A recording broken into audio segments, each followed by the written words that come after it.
മുജാഹിദുകൾ സ്ത്രീകൾ വിദ്യാഭ്യാസിക്കണം എന്ന് പറയുന്നുണ്ട്. സുന്നികൾക്ക് അതിൽ താല്പര്യമില്ല.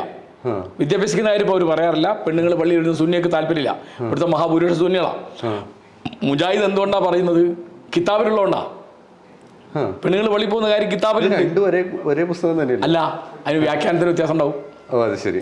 പക്ഷേ ഈ മുജാഹിദും 4 പെണ്ണ് കെട്ടാൻ ഉള്ള കാര്യം പറയുമ്പം അത് പരിഷ്കരിക്കാൻ സമ്മതിക്കില്ല. അപ്പോൾ അവരുടെ കൂട്ടത്തിലെ സുഹൈർ ചുങ്കത്തറ എന്നൊരാൾ, അതിൻ്റെ ഒരു അഡ്വക്കറ്റാണ്, ബഹുഭാര്യത്വത്തിൻ്റെ ഒരു വക്കീലാണ് അദ്ദേഹം, അതിനുവേണ്ടി വാദിക്കുന്ന ഒരാളാണ്. അല്ലെ മുജാഹിദ് ബാലുശ്ശേരി, അല്ലെ MM അക്ബർ, അവർക്ക് ഇതൊരു വലിയ മഹത്തായ കർമ്മ എന്നാണ് പറയുന്നത്, 4 പെണ്ണ് കെട്ടുന്നത്. സുഹൈർ ചുങ്കത്തറ 4 പെണ്ണ് കെട്ടിയിട്ടുണ്ട്. ആ 4 പെണ്ണുങ്ങളെയും കൂട്ടി അദ്ദേഹം ചില മീറ്റിങ്ങിന് പോയ കാര്യമൊക്കെ ഞാൻ വായിച്ചിട്ടുണ്ട്. ഞാൻ അദ്ദേഹത്തെ നിന്ദിക്കാൻ വേണ്ടി പറയില്ല, അദ്ദേഹത്തിന് നിലപാട് പറയണം. അപ്പോൾ അതുകൊണ്ട് മാറ്റത്തോട് മുഖം തിരിച്ച് നിൽക്കുന്നതിൽ ഏറ്റവും അധികം നമുക്കറിയുന്ന സമൂഹങ്ങളിൽ നമ്പർ 1 എന്ന് പറയുന്നത് മുസ്ലിങ്ങളാണ്, ഒരു സംശയമില്ല.